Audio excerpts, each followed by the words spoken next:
Hello दोस्तों, नमस्कार। SM किसी चैनल में मैं आप सभी लोगों का दिल से बहुत बहुत स्वागत करता हूं। अगर आपने पहली बार विजिट किया जरूर चैनल को सब्सक्राइब कर लेना, साथ में बेल आइकन को हिट करके ऑल जरूर सेलेक्ट कर लेना। उसी के साथ साथ एक और दूसरा चैनल है फ्री स्टॉक मार्केट क्लासेस करके, अगर आप चाहो तो इस चैनल को भी सब्सक्राइब कर सकते हो। यहाँ पर भी बेल आइकन को हिट करके ऑल जरूर सेलेक्ट करके रख लेना। इस चैनल का लिंक आपको ऊपर आई बटन पे या फिर नीचे डिस्क्रिप्शन में मिल जाएगा। उसी के साथ साथ आज के दिन के जितने भी इंपॉर्टेंट वीडियोज़ है सभी के लिंक आपको नीचे डिस्क्रिप्शन में दिया है, चाहो तो उनको कवर कर सकते हो। And free stock market classes इस चैनल के ऊपर जो वीडियो आया है उसको भी देख लेना, बहुत ही इंपॉर्टेंट वीडियो है।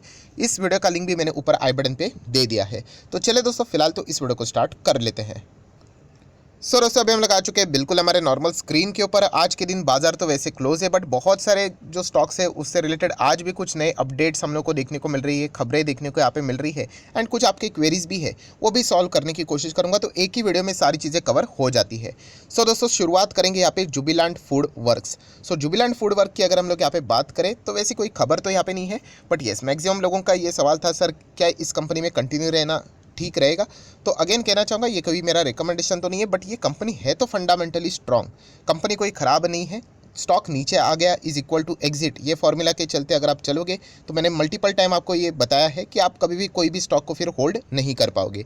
सो जुबिलेंट फूड वर्क्स, खुद को ये सवाल पूछने का एक ही सिंपल सवाल है, क्या आपको लगता है इनका पिज़्ज़ा का बिजनेस आने वाले समय में ख़त्म हो जाएगा? क्या इतना ज़्यादा प्रॉफिटेबल नहीं रहेगा? क्या अदर प्लेयर्स पिज़्ज़ा सेक्टर्स में जो हम लोग को देखने को मिल जाते हैं वो इनका मार्केट शेयर कैप्चर कर लेंगे एंड ये कंपनी का बिजनेस नहीं चलेगा? अगर इस सवाल का जवाब हाँ है तो फिर इन्वेस्ट करने की कोई ज़रूरत नहीं। अगर आप ये कहते हो कि नहीं ये कंपनी और भी बहुत अच्छा करेगी, then go for it. That's it, इतना सिंपल होता है बाजार। एंड इसी के चलते बिजनेस को स्टडी करना होता है, कंपनी के प्लान्स क्या है, कंपनी के मिशन क्या है, विजन क्या है, इसको पकड़कर आगे बढ़ना होता है। एंड उसके हिसाब से जुबिलेंट फूड वर्क ये लॉन्ग टर्म के लिए बढ़िया कंपनी है। बड़ा बड़ा मैनेजमेंट का रिप्लेसमेंट यहाँ पे हो चुका है, जो एग्जिट भी किए थे वो भी बड़े व्यक्ति थे एंड जो अभी एंटर भी कर रहे हैं वो भी बहुत बड़े व्यक्ति है। सो जुबिलेंट फूड वर्क की ओवरऑल अगर मैं बात करूँ, कंपनी तो फैंटास्टिक है, आप चाहो तो कंटिन्यू करने का विचार कर सकते हो। नेक्स्ट अगर हम लोग बात करेंगे आईपीओ के थ्रू बिल्कुल नया नया स्टॉक जो बाजार में आया था, लक्ष्मी ऑर्गेनिक। सर ये स्टॉक कब भागेगा? दोस्तों अभी तो इसकी शुरुआत हुई है, मैं बहुत बार आपको यहाँ पे बता भी चुका हूँ। अगर मैं इसका मैक्सिमम चार्ट पैटर्न भी ओपन कर दूँ, 26 मार्च 2021 शुरुआत हुई थी। सो 26 मार्च 2022, कितना हो गया? एक साल। एंड अभी चल रहा है मार्च के बाद अप्रैल मई जून जुलाई अगस्त सितंबर अक्टूबर नवंबर, मतलब हार्डली अगर मैं मोटा मोटी बात करूँ 1.5 साल ही हुआ है इस कंपनी को, डेढ़ चलो 2 साल पकड़ लेते हैं।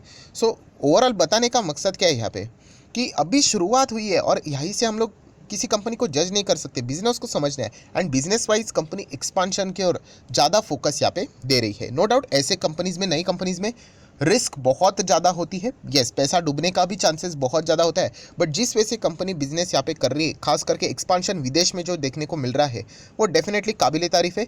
एक बार कंपनी ने पाइपलाइन यहाँ पे बिछा दी, उसके बाद कंपनी को कॉन्ट्रैक्ट आ गए एंड लगातार रेवेन्यू जनरेट हो गया, फिर ऑटोमेटिकली कंपनी का प्रॉफिट बढ़ जाता है। एंड आपने देखा होगा कि ऐसे बहुत सारे स्टॉक्स ऐसे ऐसे ऐसे चलते हैं, शूट हो जाते हैं। सो उसी काम में फिलहाल तो लक्ष्मी ऑर्गेनिक भी यहाँ पे लगी हुई है।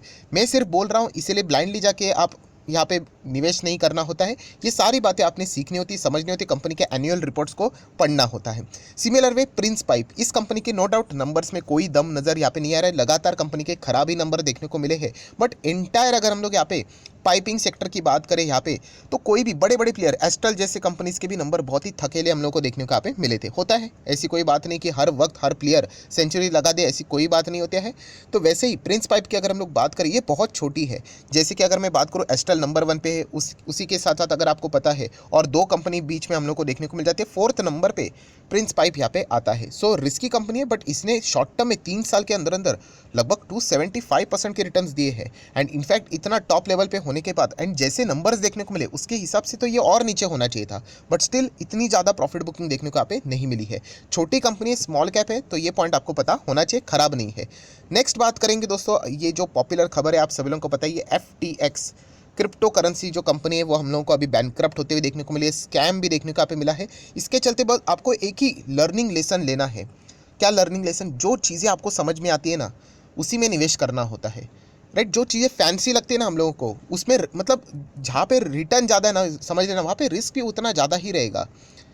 एंड जो मतलब बोलते हैं ना, वॉरेन बफे जी ने जो बातें बोली है वो गुरु मंत्र है हम लोगों के लिए। जो चीज़ें नहीं समझ में आती ना, मत इन्वेस्ट कीजिए। इवन तो हम लोग स्टॉक मार्केट के हिसाब से भी बात कर रहे हैं, कितने सारे सेक्टर्स रहते हैं, जो सेक्टर आपको समझ में नहीं आता है इग्नोर कीजिए, क्यों ज़बरदस्ती वहाँ पे निवेश करने का। सो वैसे ही ये FTX हम लोगों को यहाँ पे बता रहा है। FTX की अगर बात करें तो जो भी चीज़ें यहाँ पे हुई है, जिन लोगों को इससे रिलेटेड कोई नॉलेज नहीं था, उनका पूरी गाड़ी कमाई यहाँ पे अटक चुकी है। नेक्स्ट अगर हम लोग बात करेंगे दोस्तों, तो Adani Wilmer. Yes, Adani Wilmer अच्छी कंपनी नो डाउट, जो फिलहाल ऑयल से रिलेटेड, एडिबल ऑयल से रिलेटेड जो सरकार ने टैक्सेस हटाए थे इंपोर्ट ड्यूटी से रिलेटेड, सो तब तक थोड़ा बहुत इनको यहाँ पे परेशानी हो सकती है, बट लॉन्ग टर्म में ये कंपनी बहुत अच्छी, मैं बिजनेस के हिसाब से बात करता हूँ, दैट्स इट। नेक्स्ट अगर बात करेंगे दोस्तों BSE सेंसेक्स, जैसे निफ्टी 50 की बात करें, निफ्टी में 50 शेयर होते हैं, BSE सेंसेक्स में कितने शेयर्स होते हैं, 30 शेयर्स होते हैं। सो यहाँ पे BSE सेंसेक्स का रीबैलेंसिंग देखने को मिल रहा है। यहाँ पे शायद से डॉक्टर रेड्डीज को बाहर का रास्ता दिखाया जा रहा है, तो कौन सी कंपनी एंट्री कर रही है, तो वो कंपनी है दोस्तों टाटा मोटर्स। मैं थोड़ा सा चेक कर लेता हूँ, शायद से न्यूज़ तो पॉपुलर है, यहाँ पे देखने को यहाँ पे मिलना चाहिए, माइट बी। येस, ये देखिए यहाँ पे ही लिखा हुआ है, inflows in a Tata motor stock में surge as it replace doctor Reddy's in Sensex. तो अच्छी बात है, इसके चलते कोई ब्लाइंडली स्टॉक खरीदना नहीं होता। मैं अगेन कह रहा हूँ, ये बाकी की सारी चीज़ें प्लस माइनस वाली चलते रहते हैं। बिजनेस के ऊपर भरोसा है, इलेक्ट्रिक व्हीकल इस मॉडल के ऊपर भरोसा है, देन गो फॉर इट, अगर नहीं तो इग्नोर इट। नेक्स्ट अगर हम लोग बात करेंगे ITC अच्छी कंपनी, बहुत ही अच्छा परफॉर्मेंस यहाँ पे दे रहा है। बहुत सालों के बाद हम लोगों को ये अच्छा कंटिन्यूसली करते हुए देखने को मिला है। जैसे मैंने आपको बताया, जब तक ये 290 300 290 के नीचे यहाँ पे नहीं आता है, तब तक आप इसमें अपनी पोजीशन को चाहो तो यहाँ पे कंटिन्यू कर सकते हैं। नेक्स्ट अगर हम लोग बात करेंगे ट्राइडेंट, यस, ट्राइडेंट के लगातार नंबर हम लोग को ज़रूर खराब देखने को मिले थे, बट उस सेक्टर में जितने भी कंपनीज थी, हायर हम लोग को मतलब कॉस्ट देखने को मिला था, इन्फ्लेशन देखने को मिला था, इसके चलते इन कंपनीज को यहाँ पे झटका लगते हुए ज़रूर देखने को यहाँ पे मिला था। तो सिर्फ ऐसी बात नहीं है कि बाकी कंपनीज ने बहुत अच्छा किया और सिर्फ एक ही कंपनी ने खराब किया, ओवरऑल सेक्टर में वैसा ही हम लोग को ओके खराब परफॉर्मेंस देखने को यहाँ पे मिला है। नेक्स्ट बात करेंगे यहाँ पे yes bank. So yes bank से रिलेटेड ये एक बात बहुत ही शानदार रिपोर्ट के जरिए हम लोगों के सामने आते हुए देखने को यहाँ पे मिली है। रिपोर्ट के जरिए मतलब हर कोई अपना अपना मतलब अलग अलग टाइप के एनालिस्ट होते हैं, उन्होंने ये बात एक बहुत ही अच्छी बात बोली है यहाँ पे, आप चाहो तो इसको कंसिडर कर सकते हो कि क्या येस बैंक यहाँ पे 100 जा सकता है। तो उन्होंने एक बहुत अच्छी बात बोली कि देखिए येस बैंक से बेटर पोजीशन में कौन सी बैंक है, तो वो है IDFC फर्स्ट बैंक। क्या IDFC फर्स्ट बैंक 100 पहुँच गई? नहीं ना। इनफैक्ट अगर देखेंगे IDFC फर्स्ट बैंक के NPS येस बैंक से कई गुना यहाँ पे नीचे देखने को मिल रहा है, प्रोविजन कंट्रोल में देखने को मिलता है, प्रॉफिटेबिलिटी भी अच्छी है। सो डायरेक्टली अगर हम लोग ये बोल देना कि येस बैंक यहाँ पे 100 जाएगा, उसके पहले तो फिर IDFC फर्स्ट जाना चाहिए। ये मैंने नहीं बोला है, एक एनालिस्ट ने यहाँ पे ये बात यहाँ पे बोली है। वैसे तो देखा गया तो स्टॉक मार्केट में जो चाहे किसी को भी पंप कर सकता है। ऐसे ऐसे कंपनीज में आपको दिखा सकता हूँ जिनके मतलब बिजनेस चल ही नहीं रहे थे, फिर भी उनके स्टॉक्स को 100-200 तक लेके गए थे, एंड बाद में आपको पता ही है डंप करके रिटेल इन्वेस्टर को माल बेचा गया एंड उनको बर्बाद कर दिया। सो प्राइसिंग को तो वैसे कैसे भी मैनिपुलेट यहाँ पे किया जा सकता है, जिसके पास बहुत ज़्यादा पैसा है वो कर सकता है, बट हकीकत में देखा गया तो ये बात को हम लोग नकार नहीं सकते। एक बहुत ही वैलिड पॉइंट उन्होंने यहाँ पे सामने यहाँ पे रखा हुआ है। सो जरूर आप इन चीज़ों को भी क्या कर सकते हो, स्टडी यहाँ पे कर सकते हो। IDFC फर्स्ट के Q1 के नंबर तो कमाल के नंबर थे, Q2 के नंबर भी ओके देखने को मिल रहा है, माइट भी नंबर्स यहाँ पे Q3 Q4 को भी बाजार यहाँ पे जरूर फोकस में यहाँ पे रखेगा, एंड वो अगर अच्छा आ जाते हैं तो IDFC फर्स्ट बैंक यहाँ पे और अच्छा खासा करते हुए देखने को यहाँ पे मिल सकता है। देन हमेशा की तरह यहाँ पे इससे रिलेटेड इतने कमेंट यहाँ पे रहते हैं, मैं आपको क्या बताऊँ। मतलब एक कमेंट मतलब 10 कमेंट आएंगे ना, तो उसमें से एक तो सुज़लॉन एनर्जी का रहेगा ही रहेगा, और मुझे ये इसीलिए कवर करना पड़ता है क्योंकि वो बिगनर्स है। अगर हम लोगों ने उनको इग्नोर किया तो डेफिनेटली उनका गाड़ी कमाई इसमें अटक जाएगी। सो दोस्तों, सुज़लॉन एनर्जी में कोई बड़ा पैसा नहीं लगाना है, यहाँ पे मेरी कोई पर्सनल दुश्मनी नहीं है।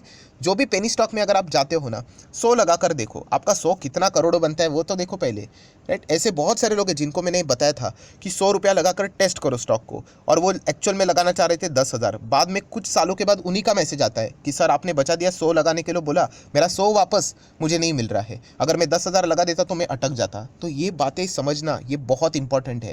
तो इसीलिए कोई पेनी स्टॉक में लगाना है ना, छोटा पैसा लगा दो, उसको टेस्ट करो। बहुत बड़ा पैसा लगा दोगे ना, वो नीचे आ गया ना, तो फिर आपका कॉन्फिडेंस ध्वस्त हो जाएगा, और इस कंपनी का बिजनेस इतना कुछ खास नहीं चल रहा है, कंसिस्टेंसी नहीं है। नेक्स्ट बात करेंगे यहाँ पे RVNL। ये दोस्तों रेलवे स्टॉक से रिलेटेड खबरें लगातार यहाँ पे आती हुई देखने को मिल रही है। बहुत सारी ऑफिशियल खबरें आई है, कुछ अनऑफिशियली भी यहाँ पे आते हुए देखने को मिल रही है। बताया जा रहा है लगभग और 10,000 करोड़ के आसपास का इंफ्रास्ट्रक्चर से रिलेटेड यहाँ पे ऑर्डर्स यहाँ पे रेलवे की ओर से जारी होने वाला है। मैं ये नहीं बोल रहा हूँ कि ये RVNL को मिलेगा करके या फिर आर्कॉन इंटरनेशनल को मिलेगा करके, बट प्रोबेबली अगर देखा गया ना तो मैक्सिमम चांसेस कॉन्ट्रैक्ट के जीतने के किसके होते हैं, RVNL के होते हैं। अभी खुद का ही घर की कंपनी है तो प्रेफरेंस तो इन्हीं को ही मिलेगा। जैसे कि रेल बजट 17% बढ़ाने की खबर यहाँ पे सामने आई। 39 लाख करोड़ रेलवे में हम लोग को रिफॉर्म्स आते हुए देखने को यहाँ पे मिलेंगे, रीस्ट्रक्चरिंग होते हुए देखने को मिलेगी। तो इन स्टॉक्स में ही तेज़ी क्यों आई? क्योंकि हर किसी को पता है घर की कंपनी, मैक्सिमम कॉन्ट्रैक्ट्स तो इन्हीं को यहाँ पे मिलने वाले हैं। तो आने वाले समय में इनका बिजनेस अच्छा हो सकता है। फाइनेंस यहाँ पे IRFC यहाँ पे प्रोवाइड कर सकती है। IRFC से रिलेटेड एक बहुत अच्छा सवाल पूछा जाता है, सर यहाँ पे IRFC की शेयर होल्डिंग पैटर्न को अगर हम लोग देखते हैं ना, तो आप यहाँ पे चेक कर सकते हो प्रमोटर की जो होल्डिंग है वो यहाँ पे 86% है। हाँ, ये तो एक नॉर्मल सी बात है। अभी तो IPO से बाजार में आया 2021 ही हुआ है। इनके पास टाइम है 2022, 2023, 2024 तक का टाइम है, एंड उसके पहले उनको ये 75 करना होता है। तो सर यहाँ पे अभी अच्छी खासी तेज़ी देखने को मिल रही है। मतलब अगर देखा गया तो कई टाइम के बाद IRFC यहाँ पे मतलब एक साल में 16% आप देख सकते हो। 6 महीने की बात करें तो ये 28% यहाँ पे भागा था। तो इतने टॉप लेवल पे है। एंड अगर OFS आता है तो देखिए, OFS एक बात दिमाग में फिक्स कर लेना, OFS मतलब कोई ऐसी बात नहीं है कि यहाँ पे ये कोई फेक चीज़ है करके। OFS मतलब देखा गया ना तो सामने जो प्रमोटर रहते हैं ना वो अपनी हिस्सा बेचते हैं सामने वाली कंपनी को, जो भी आता है उसको डिस्काउंट के ऊपर। अगर इसमें OFS मतलब ये ट्रैप ही होता तो सामने वाला कोई खरीदने के लिए आता ही नहीं। हाँ, ये बात उतनी सच है कि हम लोग बहुत समय के बाद ऐसे स्टॉक में अच्छी तेज़ी देखने के बाद वो वापस नीचे आ जाते हैं OFS के चलते, तो डिसअपॉइंट ज़रूर हो जाते हैं। बट अगेन कहना चाहूँगा, अगर कंपनी के बिजनेस में दम है ना, तो यहाँ पे ऐसी बात नहीं कि OFS के चलते कंपनीज बर्बाद हो जाती है। अगर ऐसा होता तो यहाँ पे IRCTC भी बर्बाद ही होना चाहिए था। IRCTC आपको याद होगा कि अगर मैं इसका मैक्सिमम चार्ट पैटर्न थोड़ा सा ओपन कर दूँ तो आपको पुरानी यादें ताज़ा यहाँ पे हो जाएगी। अभी एक्जैक्टली चार्ट पैटर्न के ऊपर नहीं देखने को मिलेगा। बहुत ज़बरदस्त तेज़ी आई थी यहाँ पे, लगभग 1600 तक गया था स्टॉक, एंड बाद मतलब बहुत अच्छा लगा इतने समय के बाद कैसे भागा और वापस 1200 आ गया। क्यों? क्योंकि OFS के चलते। तभी मतलब बोनस स्प्लिट नहीं हुआ था, मैं उसके हिसाब से बात कर रहा हूँ। तो क्या कंपनी खत्म हो गई? उसके बाद यही कंपनी 5,500 के आसपास यहाँ पे चली गई थी। सो बताने का मकसद क्या है, यहाँ पे OFS आता है एंड अगर कंपनी खराब होती तो ये यहाँ तक आती ही नहीं। तो हाँ, टेम्पररी स्केल के लिए वो प्रेशर जरूर यहाँ पे रहता है, बुरा भी लगता है। बट ये मत सोचना कि OFS आएगा मतलब कंपनी बर्बाद हो गई करके। अगर आपका नजरिया लॉन्ग टर्म का है तो आपको कोई ज़्यादा फर्क यहाँ पे नहीं पड़ेगा। हाँ, शॉर्ट टर्म वाले के लिए बहुत ही वो खराब बात यहाँ पे साबित हो सकती है। तो इन पॉइंट को आप लोगों ने बिल्कुल भी भूलना नहीं चाहिए। सो दोस्तों, आखिरी स्टॉक के ऊपर हम लोग आ चुके हैं IEX, एंड इस कंपनी में अभी कॉर्पोरेट एक्शन आप सभी लोगों को पता है बायबैक BB के चलते, मतलब बायबैक के चलते यहाँ पे ये स्टॉक अभी वापस फोकस में यहाँ पे आया है।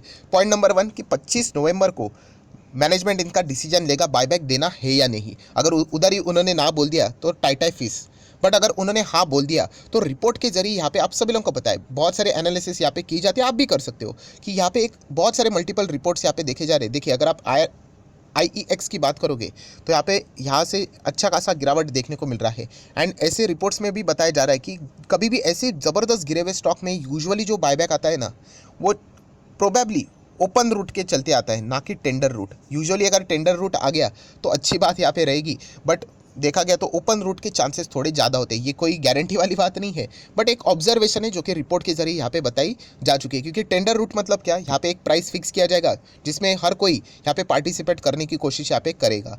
सो उसके होने के चांसेस कंपैरेटिवली कम होते हैं। अगर हुआ तो अच्छी बात है यहाँ पे, बट अगर ओपन रूट से अगर बायबैक आया तो इतनी कुछ खास हम लोग को पावरफुल वो बात देखने को यहाँ पे नहीं मिलती है। अभी देख लेंगे यहाँ पे ये इफ बट वाली बातें 25 नवंबर को हो, यहाँ पे जो भी सस्पेंस है वो यहाँ पे क्लियर यहाँ पे हो जाएगा। सो आशा करता हूँ जितनी भी इंपॉर्टेंट बातें हैं वो सारे यहाँ पे मैंने कवर कर ली है।